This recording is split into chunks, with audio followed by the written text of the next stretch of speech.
2009 সালের 22 জানুয়ারিতে বাংলাদেশের পোস্টার বয় যখন প্রথমবারের মতো অলরাউন্ডার র্যাঙ্কিং এর শীর্ষে ওঠেন, তখন ক্রিকেট বিশ্বে চলছিল জ্যাক ক্যালিস, অ্যান্ড্রু সাইমন্স, সনদ জয়াসুরিয়া, ক্রিস ক্যার্নস, শহীদ আফ্রিদিদের মতো অলরাউন্ডারদের আধিপত্য। এমন সব কিংবদন্তিকে সরিয়ে দিয়ে সেরা অলরাউন্ডার বনে যান সে সময়ের 22 বছর বয়সী তারকা সাকিব আল হাসান। এজন্যই ভারতের সাবেক ক্রিকেটার আকাশ চোপড়া বলেছিলেন, সাকিব অলরাউন্ডারদের বাপ।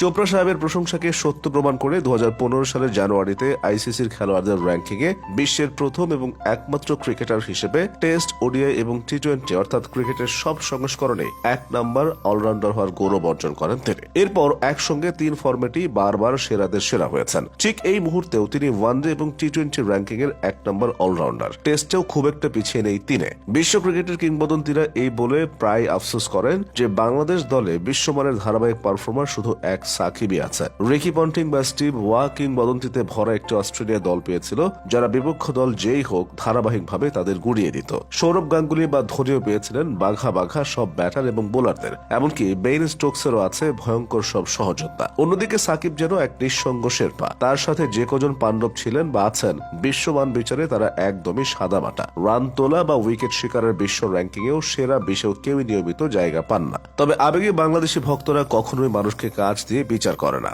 অকাজ আর আবেগী এদেশে মূল বিচার্য। ফলে সাকিবের পারফরমেন্সে বিশ্বজুড়ে বিস্ময় তৈরি হলেও খোদ বাংলাদেশে রয়েছে আজ গভীর সব বিতর্ক। অনেকে বলেন সাকিব নাকি নিজের জন্য খেলেন, তা বাবা খেলোয়াড়রা তো নিজের খেলায় খেলে। নিজের জন্য বা নিজের খেলা ঠিক থাকলে সেটা দলকে টেনে নিয়ে যায়। কেউ নিজে 100 রান করলে তা দলীয় রানে 100 যোগ করবে। 5 উইকেট শিকার করলে তা বিপক্ষ শিবিরের ব্যাটিংকে চুরমার করে দেয়। ক্রিকেটের এটাই সূত্র।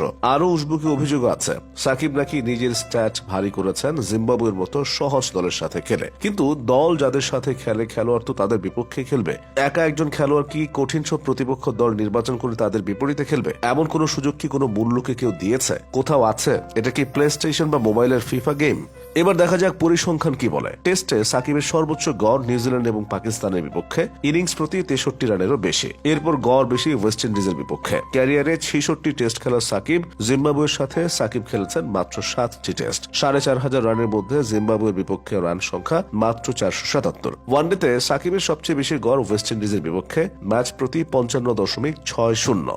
দ্বিতীয় পাকিস্তান, গড় 43.28। জিম্বাবুয়ের বিপক্ষে গড় এরপর 41.86। ভারতের বিপক্ষেও গড় 38 ছুঁই। 240 ওয়ানডের মাত্র 48টিতে সাকিব খেলেছেন জিম্বাবুয়ের বিপক্ষে, রান করেছেন 1549টি, যেখানে ওয়ানডেতে তার মোট রান প্রায় 7500। টি-20তে তো পরিসংখ্যান আরো আশ্চর্যজনক। 117 ম্যাচের মধ্যে জিম্বাবুয়ের বিপক্ষে ম্যাচ মাত্র 13টি। সবচেয়ে বেশি গড় পাকিস্তান, অস্ট্রেলিয়া এবং ওয়েস্ট ইন্ডিজের সাথে। টেস্টে সবচেয়ে বেশি শিকার করেছেন West Indies, Sri Lanka, Zimbabwe, England এবং নিউজিল্যান্ডের ব্যাটারদের। ওয়ানডেতে জিম্বাবুয়ে, নিউজিল্যান্ড, ভারত ও আফগানিদের। সাকিবকে ছাড়া বাংলাদেশ জিতেছে 14% ম্যাচে, তাকে নিয়ে জিতেছে 47%। এতে স্পষ্ট বাংলাদেশ দলের সাকিবের অবস্থান এবং প্রভাব আসলে কি প্রচন্ড। এবার আপনারাই বলুন, সাকিবের সঙ্গে কারো তুলনা মানায়? আগডুম বাগডুম বলাটাও কি সাজে?